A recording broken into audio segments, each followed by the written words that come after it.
e queria dizer que esta é a 43ª obra que a nossa associação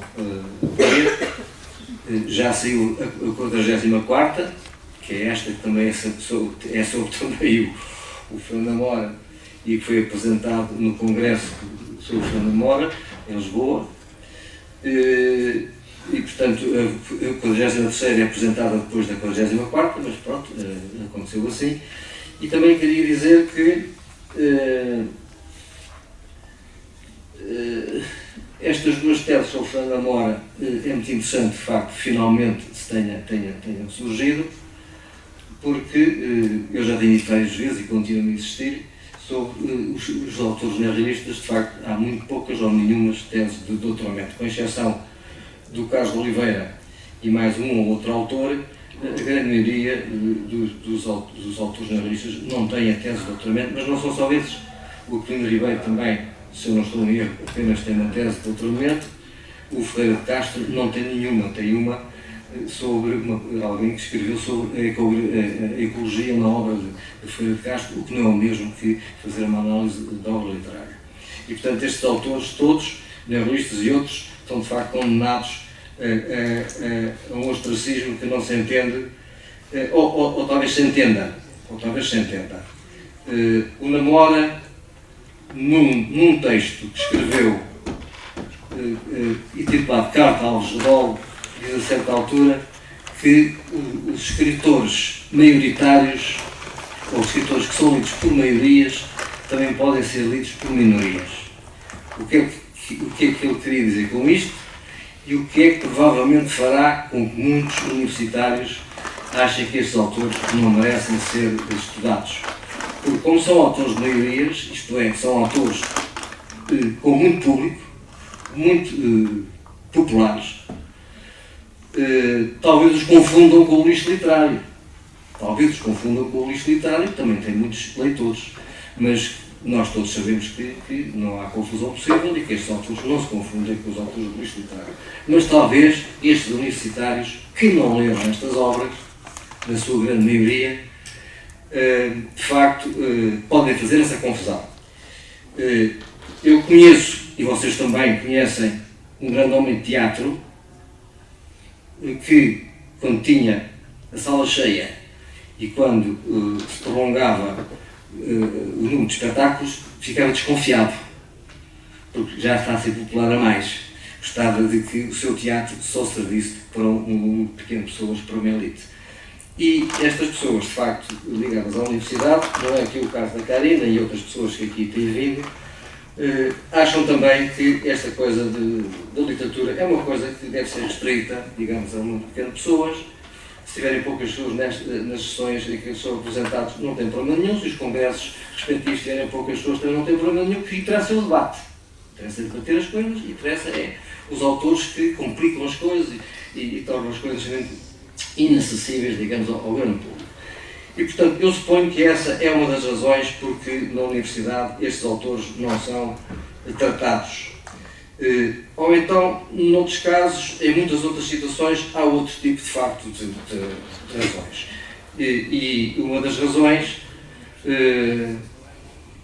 que eu não me canso de dizer, mas que eu também não posso deixar de dizer, o José Cardoso Pires, por exemplo, insistia muito nisso. O português é muito ciumento, quer dizer, é injoso. É muito injoso. Era uma das qualidades que o José Cardoso Pires costumava atribuir aos portugueses. E insistia muito nisso. Por acaso, até há pouco tempo, um texto de uma pessoa completamente diferente, do público, que é o historiador, também dizia o mesmo, apresentava os mesmos defeitos do povo português que apresentava o José Cardoso Pires. E um deles é a inveja. E, de facto, o Namora e estes escritores, de maneira geral, são escritores de grande projeção pública, que apareciam frequentemente nos jornais, com grandes entrevistas nos jornais mais importantes e nas revistas mais importantes, que vendiam muito, ao passo que esses outros vendiam muito pouco, e, portanto, haverá também, digamos, um sentimento de inveja que eu detecto em muita gente. E, portanto, isso explicará as razões, explicará em parte as razões, não são estas as únicas razões. Há mais razões. Eu há dias estive a fazer uma lista dos escritores, ensaístas, homens de cinema, etc., gente da cultura, que passou pela crise universitária em 1962, portanto pela crise estudantil, e encontrei uns 30 ou 40. Ora, essa rapaziada, que é a minha geração, eu também passei por essas lutas, por essas fases, essa rapaziada lia muito Marx, Engels e Lenin, e alguns muitos de Stalin também, mas não lia os neorrealistas.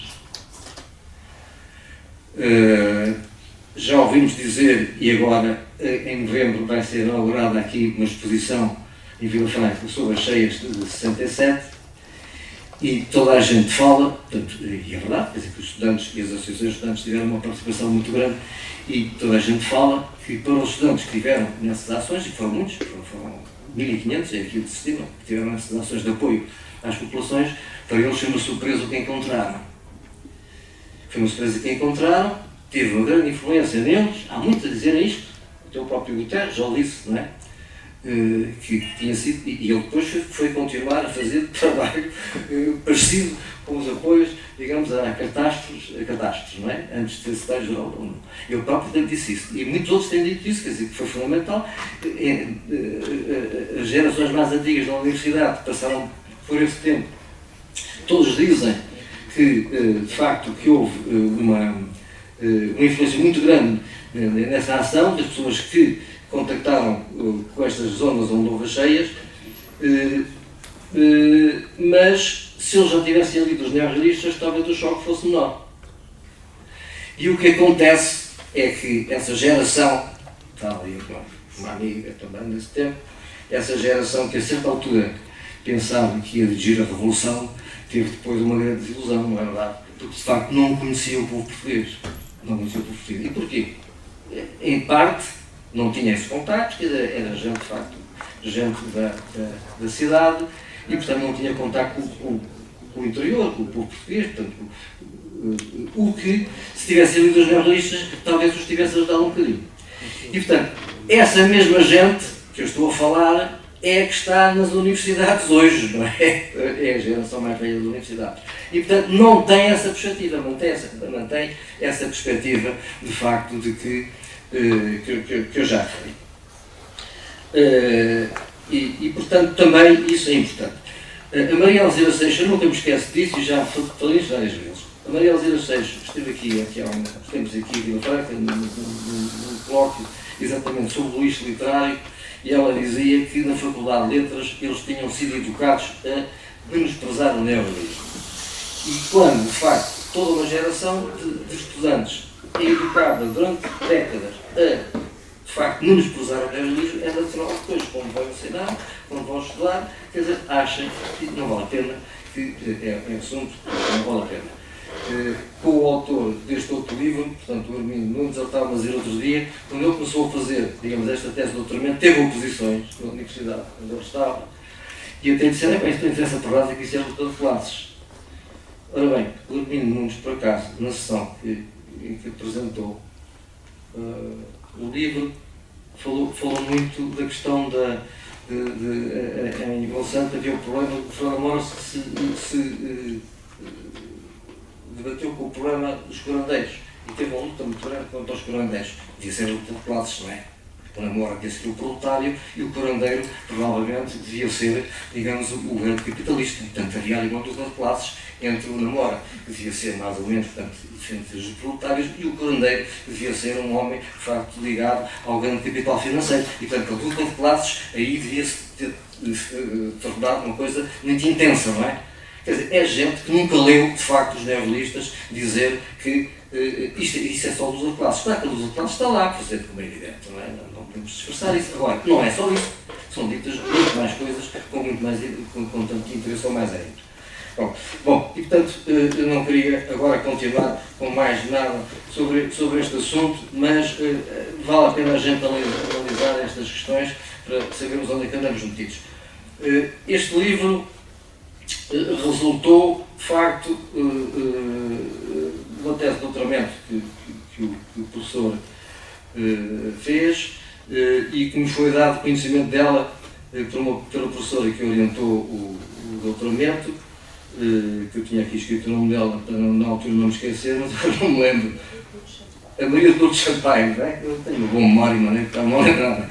E portanto ela falou, sabe, uma tese de doutoramento, não me diga, isso tem que ser publicado. E portanto ela deu-me o contacto do professor, eu falei com ele, sim senhor, vamos embora a isso. Depois ele também falou nisso ao José Manuel Mendes. O José Manuel Mendes ficou entusiasmadíssimo com a ideia de publicar o livro, contactou com o UMOS, fez o prefácio e queria dizer, devemos aqui homenagear o José Manuel Mendes, e isso tem sido pouco feito, e no Congresso eu também não vi isso, eu próprio também podia ter dito alguma coisa sobre isso, não disse, que tem sido de facto incansável na divulgação da obra do Fernando Namora, como a Margarida sabe. E quase filho do Namora, por aquilo que tem feito, não é? Quer dizer, que de facto sempre, constantemente está a relembrar o Namora, organizou um livro sobre o Namora, deu apoio a este livro, deu apoio ao outro, participou agora no Congresso, na organização, de facto, e mais ainda, teve um papel importante agora, aqui há uns anos, na reedição das obras do Namora, que já estavam, como sabem, muito esquecidas, e portanto que ele encontrou uma editora que foi a caminho para fazer a publicação das obras do Namora. E portanto, eu acho que ele hoje não está aqui, mas ainda bem, porque assim não parece que sou eu que estou a tentar elogiá-lo, porque ele depois me elogia a mim, não estou à espera disso. Mas pronto, eu acho que em relação ao José Manuel Mendes, esta homenagem tem que lhe ser feita. Tem que ser feita. Eu já agora, não, mas estava-me a esquecer aqui de uma questão. É que de facto, depois também, portanto, a nossa associação promotora propôs fazer a edição do livro, não é? Deste livro, que hoje é apresentado, colocou-se a questão à Câmara Municipal de Condeixa, e a Câmara Municipal de Condeixa, digamos, também deu o seu apoio, embora o nosso apoio seja maior. O nosso apoio é de 3/4, a Câmara de Condeixa foi de 1/4, digamos, do custo da edição, mas de qualquer maneira a Câmara de Condeixa também tem que ser recordada nesse aspecto, assim como no anterior também, nós também oferecemos ao professor Ramiro Nunes para conseguir a edição do livro e fazer o financiamento.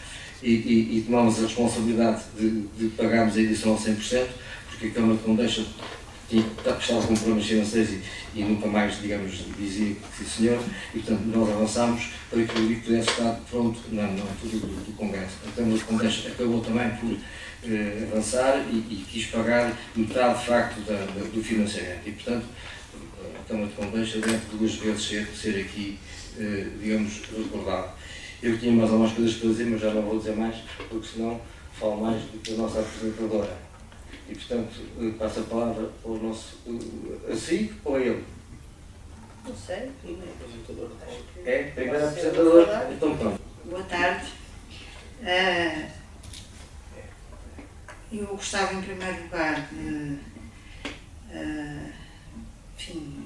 sublinhar o prazer que tenho em estar aqui, participando nas comemorações do centenário do Fernando Namora, no âmbito da programação paralela da exposição que está neste museu, com a curadoria do professor António Pedro Pita, e na sequência, aliás, que está bem fresco, do Congresso Internacional que decorreu a semana passada, aliás, um dos dias aqui, e portanto, para mim é assim uma continuação de resto desse convívio e desse diálogo que aquele encontro permitiu. E por outro lado, é uma experiência esta de apresentar este livro especial para mim, porque eu já conhecia a obra o trabalho do Fernando Batista, porque, sob a forma de tese de doutoramento, porque fiz parte do júri, fiz a arguição da tese, portanto já a conheci na sua versão de tese de doutoramento, apresentada na Universidade do Porto, e agora, sob a forma de livro, publicada com a chancela da UMOS e com o apoio da Associação Promotora do Neorrealismo e da Câmara Municipal de Condeixa, com o título, que aliás é tudo idêntico, Fernando da Mora, Retratos Ficcionais de um País Real, que é, como o Sr. Engenheiro ainda agora disse, um livro de 2016. Estamos em 2019 e enfim, não é um lançamento, é uma apresentação, mas há a meu ver, uma pertinência, evidentemente no âmbito destes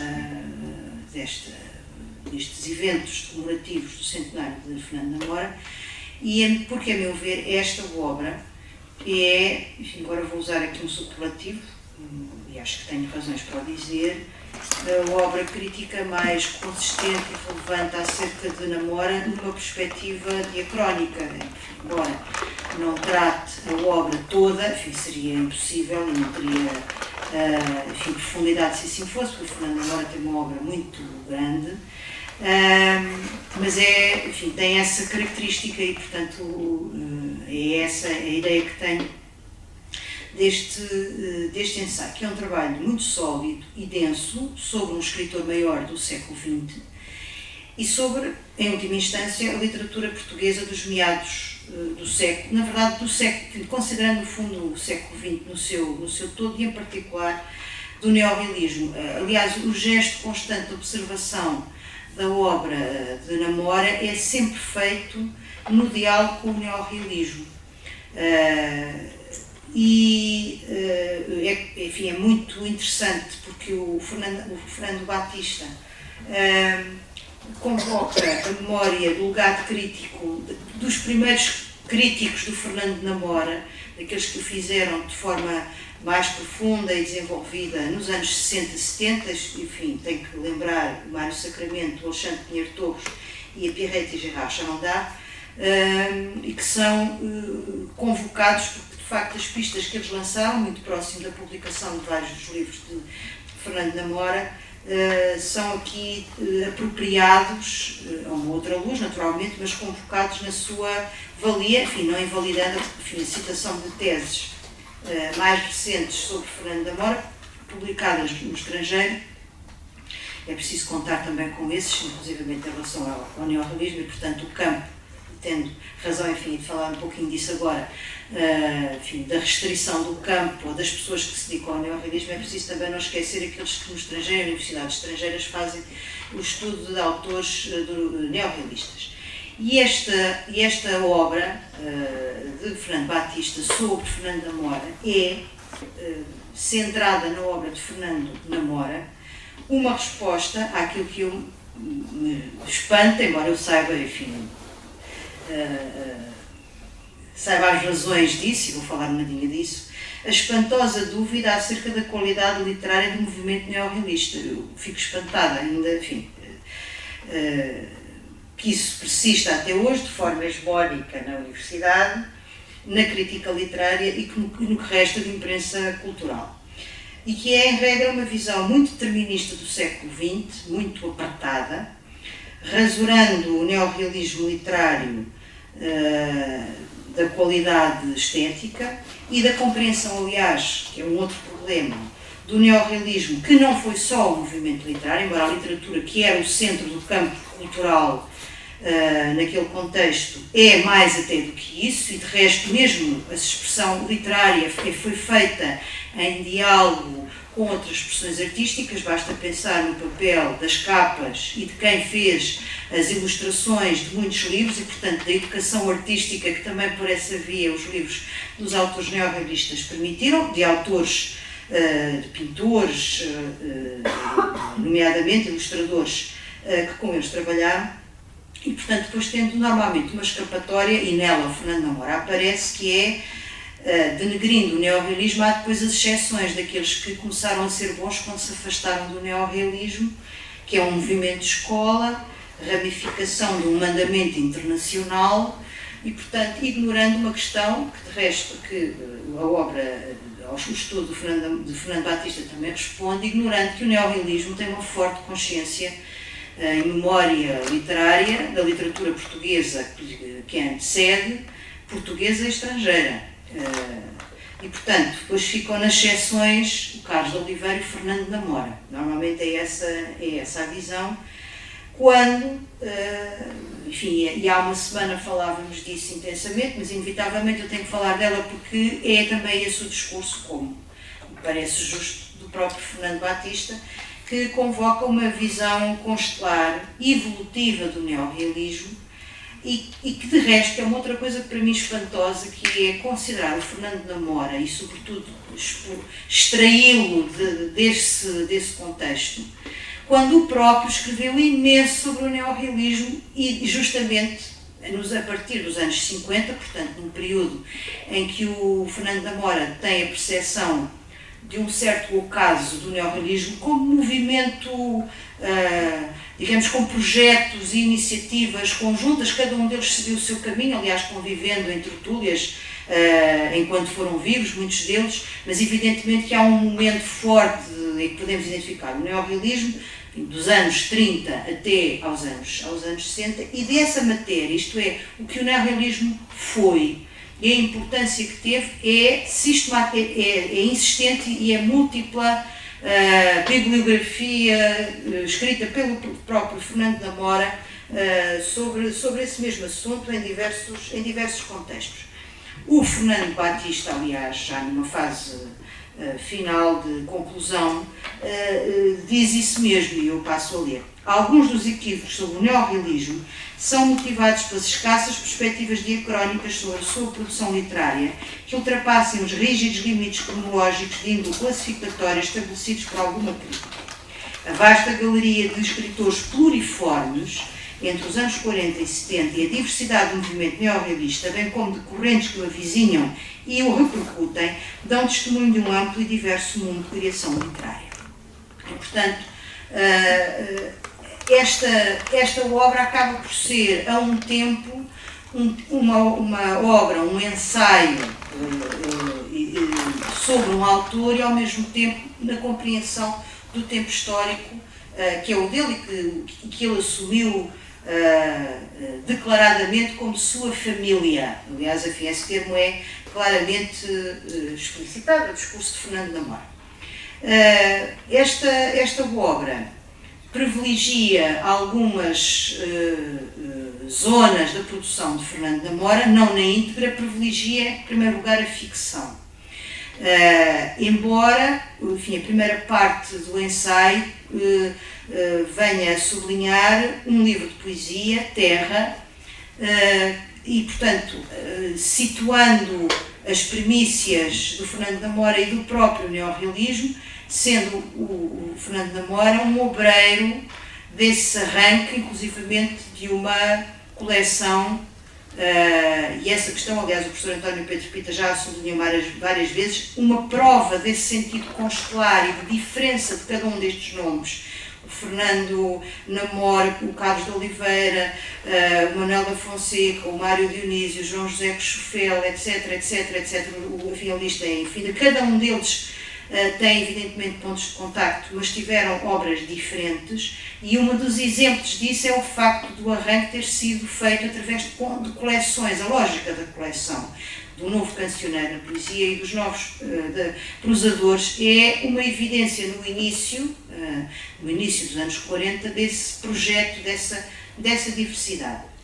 E, portanto, esse sinal de uma obra que não é de ficção no início do percurso, que segue a linha cronológica, o estudo segue a linha cronológica da obra de Namora, assinala uma questão que é, mesmo no momento inicial da obra de Namora, aliás, com uma identificação que o próprio, aliás, assume, de uma literatura bastante marcada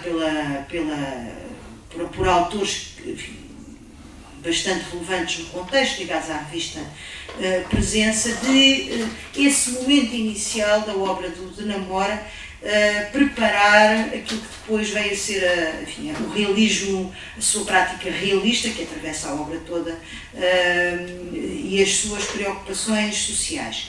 E também não é por acaso que, nesse capítulo inicial, ao revisitar, Fernando Batista faz a revisitação da teorização neorrealista dos anos 30-40, sublinhando, no entanto, uma questão importante e que muitas vezes serve para distorcer o olhar acerca do neorrealismo, que é a de ver nas obras, que na verdade as obras literárias,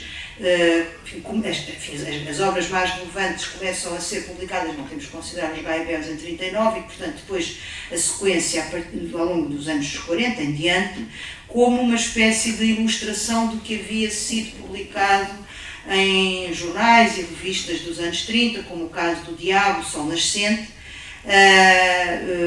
coisa que não é de todo a realidade, no sentido em que, sendo importante esse momento de teorização, debatendo-se com uma questão, enfim, cito, mas é inevitável porque é um nome central nesta questão, que é o professor António Pedro Pita, que é a da insuficiência da teoria e dos conceitos. E isto por um lado, e portanto, das questões teóricas do neorrealismo se debaterem com essa busca conceptual em torno de vários aspectos teóricos, mas em muito, a produção literária, a poesia e, mais ainda, a narrativa ficcional. E também não é por acaso que o neorrealismo, e portanto também é essa a dimensão em que Namora mais se destacou, embora também fosse poeta, que é a dimensão narrativa, e aliás muita da poesia neorrealista é ela própria narrativa,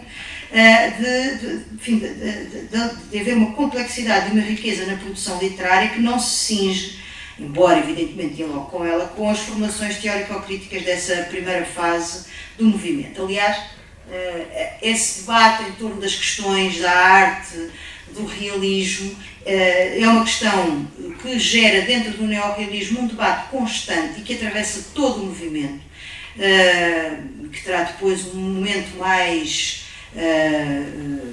forte, posterior, que é chamada polémica interna, e portanto desse debate em torno do que é arte e do que é o marxismo, que inevitavelmente se cruza, atravessa a história do neorrealismo e mostra a sua heterogeneidade e diferentes formas de o entender. Ora, o desenvolvimento, enfim, agora para fazer aqui um mapa rápido, mas enfim, de qualquer maneira para vos dar uma ideia da organização desta obra, privilegia então a ficção, como eu disse, começando com Fogo na Noite Escura, e portanto uma primeira parte que privilegia 3 obras, o Fogo na Noite Escura, o Retalhos da Vida do Médico, primeira série de 1949, e o Trigo e o Joio, e é preciso dizer que esta obra, a primeira que eu referi, que de resto teve uma reescrita já nos anos 50, como aliás sucedeu com muitas obras neorrealistas, assim o fizeram Alves Rodol, assim o fez Carlos de Oliveira e assim o fez também Namora, é uma obra simbólica de uma questão que é a consciência geracional, porque os protagonistas deste romance são esse universo juvenil, coimbrão, em que nascem e em que ganham fôlego e força os neorrealistas, não necessariamente tendo que fazer uma transposição de cada uma das personagens correspondendo exatamente às figuras, aos nomes dos neorrealistas, mas em todo o caso tendo essa marca e portanto de muito cedo Fernando Namora ter essa vontade, primeiro por via ficcional, mais tarde por via ensaística ou depoimento ou testemunho, desse traço de definição da sua geração. Aliás, o Fernando Namora preferia a palavra geração de 40 ao termo neorrealismo, que de resto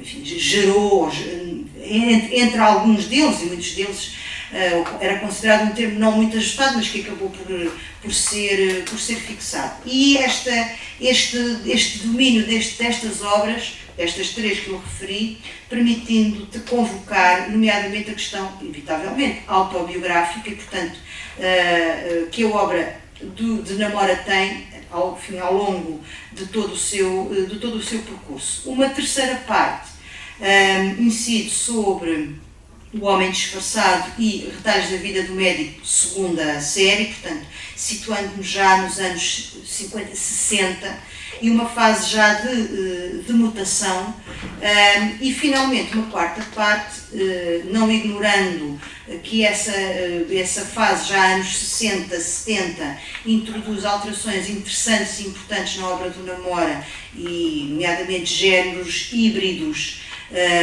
e um certo questionar do romance na sua forma tradicional, para chegar ao Rio Triste, e portanto a 1982, e dessa maneira, enfim, este ensaio percorre uma linha cronológica, é verdade, escolhendo algumas obras relevantes, mas fazendo uma coisa que assinalo e que devo assinalar como interessante e desafiante, que é a de superar a rotineira interpretação da obra de Namora dividida em fases, isto é, a fase juvenil, a fase rural, a fase urbana e a fase cosmopolita.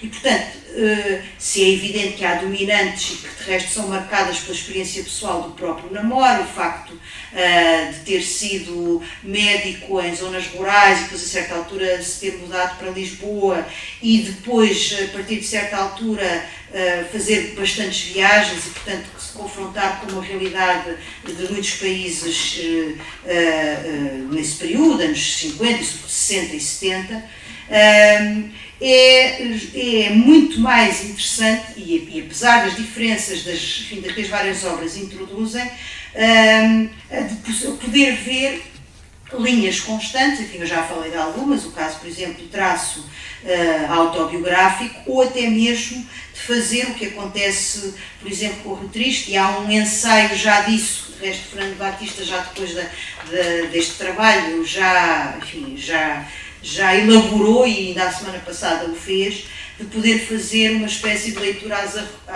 arrecuas a partir da última obra, O Rio Triste, enfim, a última, que não é a última obra de Fernando Namora, mas enfim, a última que ele trata neste livro, e de poder ver a partir dela uma linhas de leitura para a obra anterior, o que aliás, tendo uma obra mais pequena, é possível fazer, e já foi feito, por exemplo, com a obra do Carlos Oliveira. O caso, enfim, Manuel dos Mãos já o fez a propósito de Finisterre, e portanto fazer a partir daí uma leitura retrospectiva e, portanto, encontrando pistas de leitura que não se atêm a divisórias estanques na obra de um autor.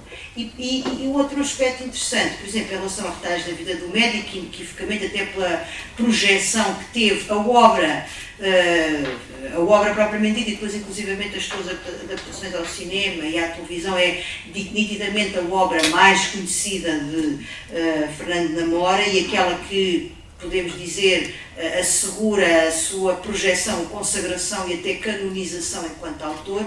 Da segunda série, publicada em 63, ser uma síntese das fases da anterior e daquela que depois desenvolve Fernando Namora. E, portanto, Fernando Batista subverte essa segmentação e tem leituras mais transversais da obra, embora identifique, evidentemente, dos anos 60 para trás e dos anos 60 para a frente, marcas 50, 60, já os anos 50 adivinham essa mutação, e que identifica, enfim, a expressão de um neorrealismo progressivamente temperado, absorvendo aquilo que o tempo histórico, literário e cultural foi trazendo ao contexto português e internacional. E, por outro lado, e, enfim, o termo que o Fernando Batista usa é o diálogo homo-autoral, ou seja, o diálogo que as obras vão estabelecendo,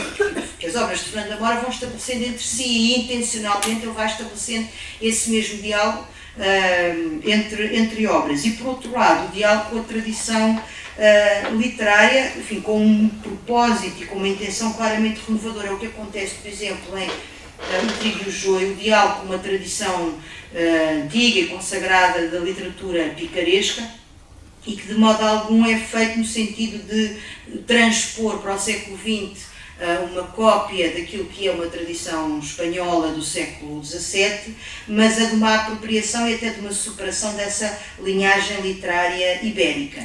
E, por outro lado, portanto, estou-vos a dar exemplos de formas de ler a obra de Fernando Namora transversalmente e, portanto, atravessando o tempo que este ensaio faz, apesar de dividido em partes e arrumado diacronicamente, que é identificar em Fernando Namora a capacidade de se antecipar à evolução da própria literatura portuguesa do seu tempo. Isso acontece com a renovação do romance enquanto género, enfim, aspecto para o qual, volto a dizer, é espantoso que se possa eliminar a importância do neorrealismo, quando é o neorrealismo e cada um dos seus protagonistas de maneira diferente, que tornaram o romance um género popular, e atendendo inclusivamente aos debates que havia de um certo bloqueio do romance, o que era normal, atendendo ao contexto do início do século XX enfim, da valorização de formas fragmentárias e do contexto modernista em que evidentemente o romance já não podia ser o romance queirosiano, mas de o romance voltar a ter o ponto, ter uma posição cimeira entre os géneros literários e aos neorrealistas, não só, é preciso dizê-lo, mas a eles se deve essa renovação e o alargamento do campo dos leitores, naturalmente, e por outro lado, enfim, voltando a Namora, não apenas a questão do existencialismo, da renovação do romance, da introdução de temáticas emancipatórias, sejam elas e dominantemente, claro, sociais, mas inclusivamente, enfim, isso, os anos 60, os anos 70 e início dos anos 80 vão intensificar, enfim, a complexificação das figuras femininas e a introdução de outras temáticas emancipatórias que, por exemplo, se associam às figuras femininas. E, portanto, esse lado de antecipação Fernando Namora em relação a momentos enfim, da literatura portuguesa em que, por exemplo, o caso do existencialismo se torna particularmente fulgurante ou mais notório, ele fê-lo, aliás, antecipadamente, e se isso acontece, por outro lado, é possível ver a obra dele, e Fernando Batista sublinha isso de diversas maneiras, que ao longo da obra e por diversas vias e diversas estratégias, na verdade é uma obra que tem uma vontade de denunciar as diversas alienações humanas, as diversas privações do humano neste contexto e a descoberta do homem na sua verdade subjetiva, enquadrado na sua realidade social, a ponto de, chegando a um livro como O Rio Triste, em 1982, poder ser um livro-soma. Esta expressão faz sentido em função do que eu já disse, porque nele vão desaguar as várias experiências literárias que Fernando Namora foi fazendo, inclusivamente a partir dos anos 60, a abertura a géneros, enfim, estou aqui a citar o Fernando Batista, a abertura a géneros e linguagens artísticas e para-artísticas, do cinema, da televisão, da imprensa, do romance policial e, portanto, da abertura e da renovação do próprio entendimento do que é o realismo, que continuou a ser, até ao final da vida, um referente teórico essencial para a definição de Fernando Namora enquanto escritor. E, portanto, ao reler este ensaio, percebi melhor, posso agora dizê-lo, apesar de ter avaliado o Fernando Batista, mas enfim, ao lê-lo num outro contexto, porque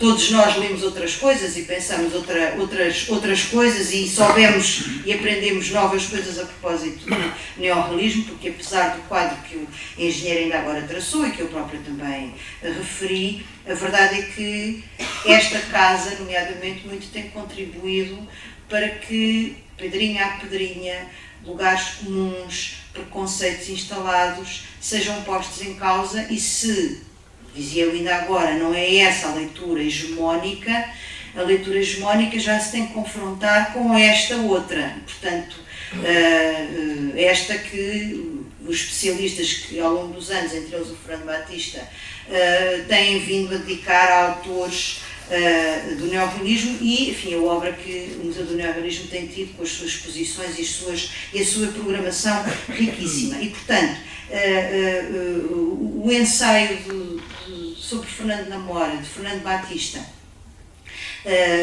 Aliás, e por isso é que eu estava a dizer que a leitura para mim foi útil no entendimento da opção de Fernando Batista de ir buscar muita da reflexão teórico-crítica sobre Fernando Namora, menos do que uma análise miúda do texto, embora também o faça, de Fernando Namora, porque há essa vontade, aliás, por aí começa, justamente argumentativa. Uma tese deve ter um argumento e ele está, entre outros, um dos argumentos é esse mesmo, a da reflexão da obra e do enquadramento da obra de Fernando Namora num contexto mais alargado. E, por outro lado, mostrando a maturação e a maturidade intelectual do seu autor, Fernando Batista, em relação a este objeto complexo e alargado que é o Fernando Namora, abrindo para tópicos que, através dos vários colóquios, congressos, várias reflexões que os vários especialistas, os vários estudiosos que se têm dedicado a estes autores têm vindo a abrir e que são urgentes, e este livro, aliás, lança mesmo essa questão, isto é, da compreensão de um autor como Fernando Namora, que não se cinge naturalmente ao neorrealismo, mas que seria impossível compreendê-lo fora desse enquadramento, e de compreendê-lo na literatura portuguesa do século XX, na relação com a tradição literária, com aquela que o antecede, das questões que se levantam do neorrealismo e de um autor em particular como Fernando Namora, na relação com o modernismo e com a modernidade, ou com a evolução do próprio conceito de realismo ao longo do século XX, e, portanto, na parcela que trata ser uma obra sobre Fernando Namora e, portanto, de compreensão diacrónica do trabalho literário deste autor que atravessa o século, e, ao mesmo tempo, compreender os rumos que a literatura portuguesa teve, onde autores como Fernando Namora são inquestionáveis, e dificilmente, ou seria impossível, compreender o lugar onde estamos, do ponto de vista cultural e literário, sem ter em conta aquela produção e aquele exercício, aquele labor prolongado e aturado que Fernando Namora dedicou à escrita e, portanto, para quem queira estudar estas matérias tem que inevitavelmente passar pelo trabalho do Fernando Batista, Retratos Ficcionais de um País Real, sobre Fernando Namora. Muito obrigada.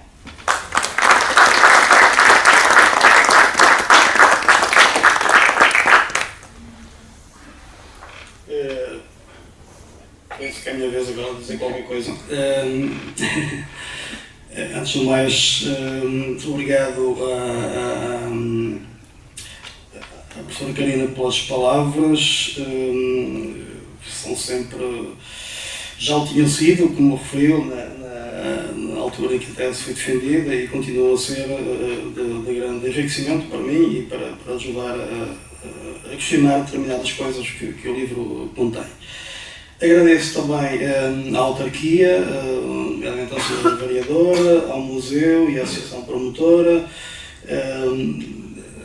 Aproveito para agradecer também publicamente à doutora Margarida Namora, filha do Fernando Namora, também pela disponibilidade que mostrou na altura da investigação, da tese.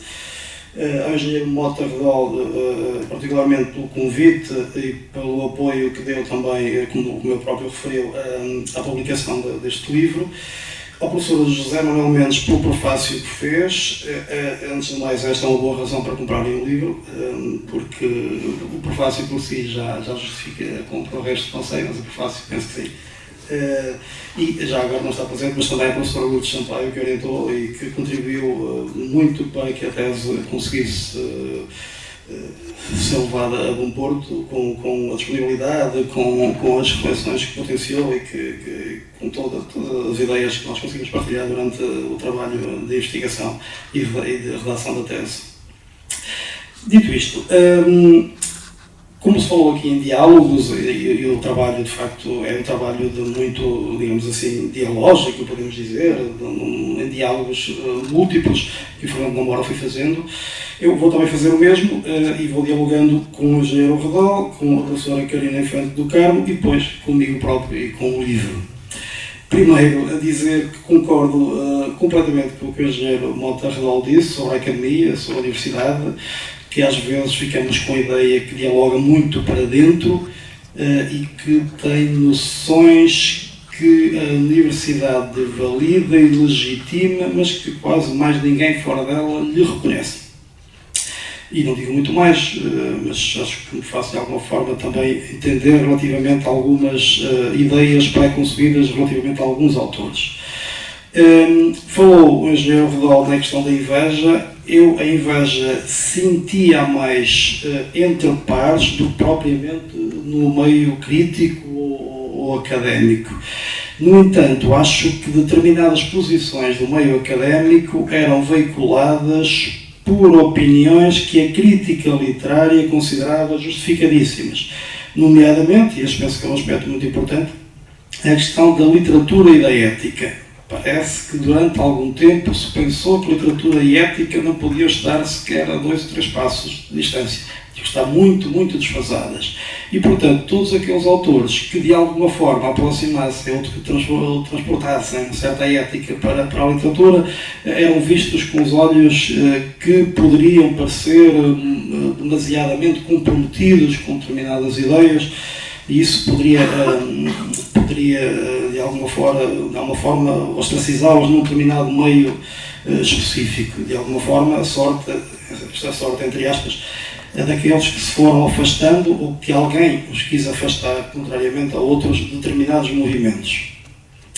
Falou também o engenheiro Mota Redol da questão de algumas posições, de algumas opiniões sobre o neorrealismo, e que de facto eram pouco fundamentadas, pouco sustentadas. Faz-me lembrar aquela ideia dos nossos leitores mais jovens que não leem os livros, mas veem o filme. E alguns críticos acharam que tinham visto o filme todo. Não leram os livros, mas tinham o filme todo bem sabido, nomeadamente sobre o neorrealismo. Porque algumas das teses que se ouvem sobre o neorrealismo de facto carecem completamente de sentido. Outro aspecto que falou foi na reedição da obra do Namora. Eu acho que algum esquecimento que o Namora teve também poderá justificar só por esse simples fator. A obra precisava de ser reeditada.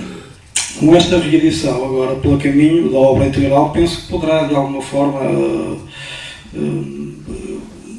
adquirir a obra mais leitores que antes não poderia ter por diversas razões, desde logo porque os livros não estavam disponibilizados e porque, como o Namora nos ensina, é preciso ter alguma atenção ao marketing.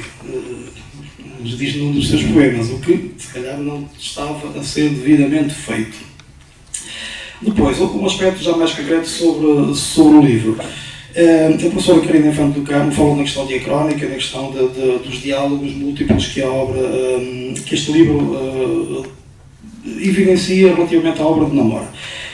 É verdade que, desde logo, a própria opção, que é olhar para o índice, vê que, e pode até estranhar, que os primeiros capítulos são dedicados a obras literárias do Namora, nomeadamente às obras com as quais ele inaugura as coleções Novo Cancioneiro e Novos Prosadores, ou seja, com o livro de poemas Terra e depois com o romance Fogo na Noite Escura. E só depois é que vem um capítulo sobre a teorização neorrealista. Eu acho que um dos problemas que o neorrealismo teve relativamente à forma como foi entendido durante muito tempo, terá de facto a origem nesse momento teórico. Ou seja, alguns livros foram entendidos ou foram desde logo rotulados por estarem associados a um movimento que defendia determinadas teses. Um aspecto que me parece relevante é que Fernando Namora, nessa época, nessa fase de forte teorização neorrealista, estou a falar na segunda metade dos anos 30, no início de 40 e durante toda a década de 40 também, O Fernando da Mora praticamente não escreve textos teóricos nesse momento. E, como disse muito bem a professora Carina Infante do Carmo, mais tarde viria a escrever muitos textos teóricos sobre o neorrealismo. O que, desde logo, porque Fernando da Mora podia fazê-lo perfeitamente naquela altura, mostra a posição de Namora. Ele falava sobre as obras e naquela altura não existiam obras. O que ele faz é escrever um livro, nomeadamente o romance Sobre a Noite Escura, no qual representa, recria, ficcionaliza toda essa teorização.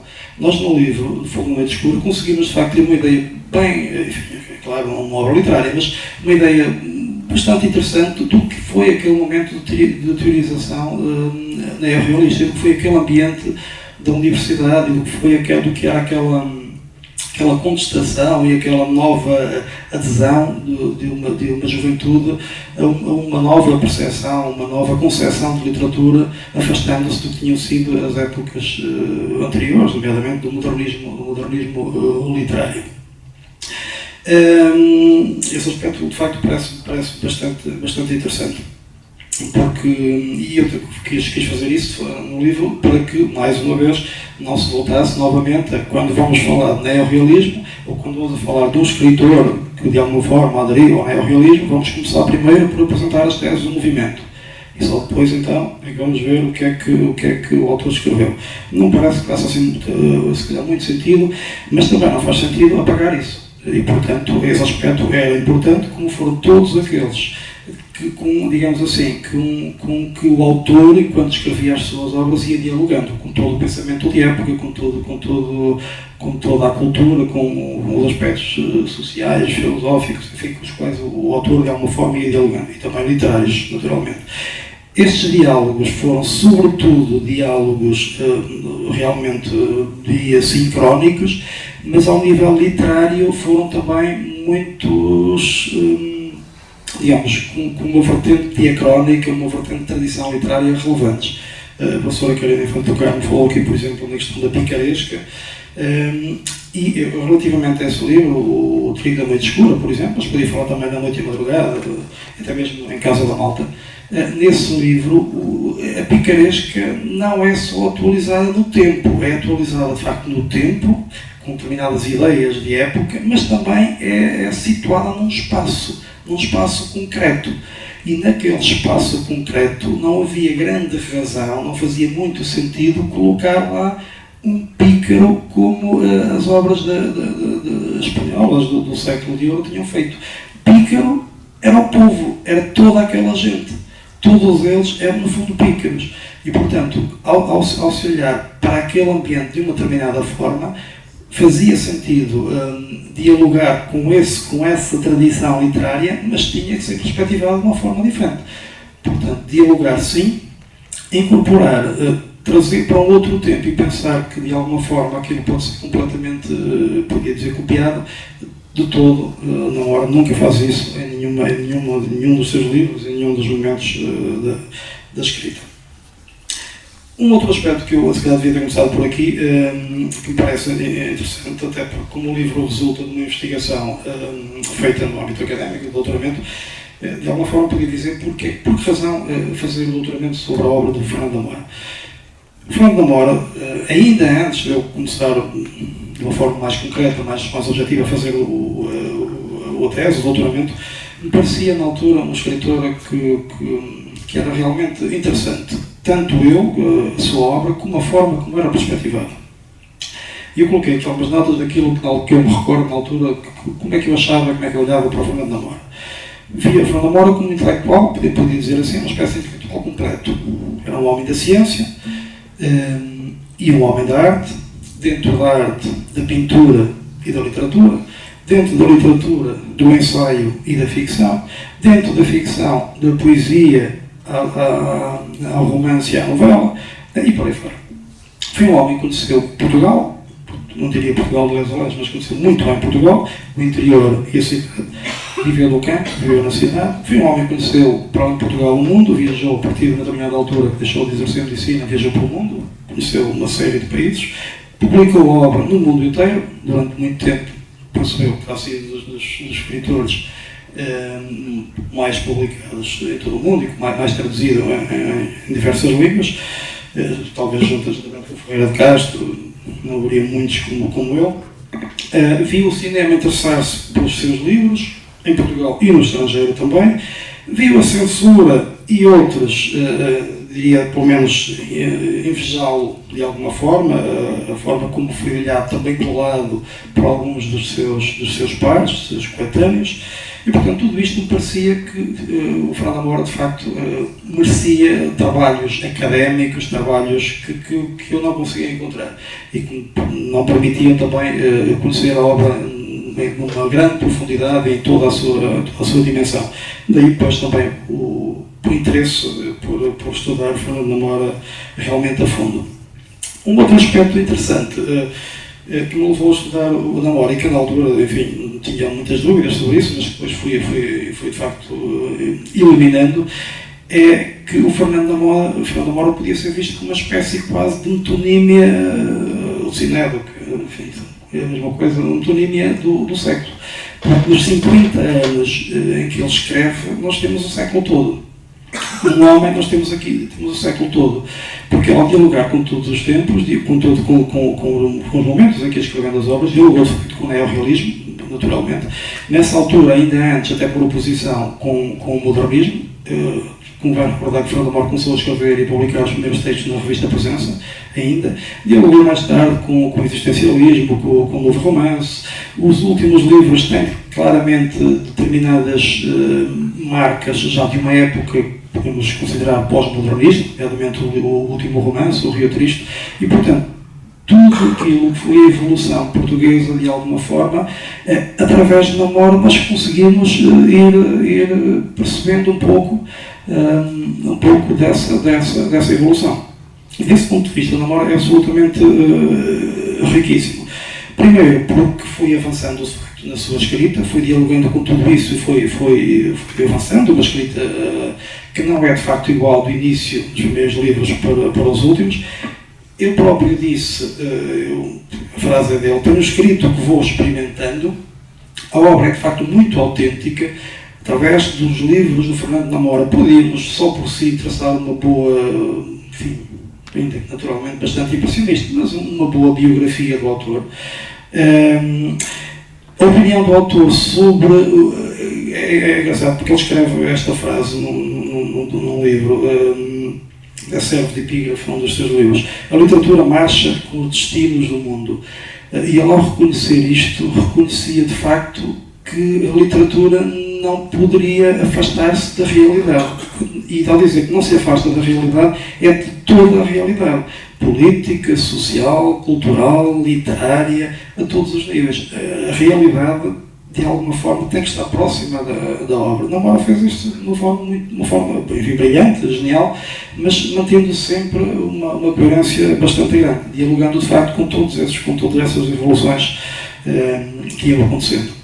Sentindo-se em alguns momentos, também um dos títulos dele, que estamos no vento, em alguns momentos a mudança era tão rápida e enfim, as coisas iam acontecendo de forma bastante acelerada que poderia ser difícil em todas as obras ir acompanhando um pouco aquilo que realmente, na realidade, ou do ponto de vista dele, seria. Mas a verdade é que sempre muito dentro do seu tempo, sempre muito dentro do seu país e também, de alguma forma, no mundo também. Um aspecto que me parece interessante também, e que eu acho que no livro fica de alguma forma claro, é que a escrita de Namora é por si bastante confessional, digamos assim. Namora escreve realmente sobre o que sabe. E nem todos os escritores escrevem sobre o que sabem. Namora escreve sobre o que sabe, e escreve as dores que ele sente nessa confissão e que ele reconhece que os outros sentem. E desde logo, nesse campo, o próprio trabalho enquanto médico tem-o ajudado bastante, porque os homens iam procurá-lo para lhe mostrar as feridas que sangravam. E é nesse contacto com as feridas alheias que ele se vai confessando. Portanto, há um contacto direto com o sofrimento. Este contacto direto com o sofrimento, do meu ponto de vista, é interessante também, desde logo para mostrar uma perspectiva que eu acho que o Namora sempre teve e que refuta algumas das acusações que lhe podiam ser feitas. É que o Namora, contrariamente ao, enfim, se calhar outros escritores, ou pelo menos algumas obras em que isso se nota, no caso de Namora, o homem ganha-se de facto a centralidade. E quando digo isto, quero dizer que os aspectos sociais, os aspectos culturais têm manifestações nos homens. E esse ponto de vista de como fará um médico para diagnosticar doenças, olha para os sintomas, procura o resto sempre a partir dos sintomas. E o problema não é existirem doenças, ou melhor, a doença em si não seria um problema. O problema é que as doenças se manifestam nos homens. Elas existem nos homens. Há homens doentes. Esse é o problema, não é? E, portanto, o Namora olhava como se deve olhar para pessoas, para homens que sofrem efeitos muito variados. A professora Karina Infante do Carmo na questão das privações, e é o facto, as privações são múltiplas, o homem sente-se privado por vários motivos, privações existenciais, privações sociais, privações económicas, privações sexuais, privações a todos os níveis. E essas privações têm manifestações humanas, têm efeitos nos homens, têm efeitos na sua felicidade, têm efeitos na forma como vive.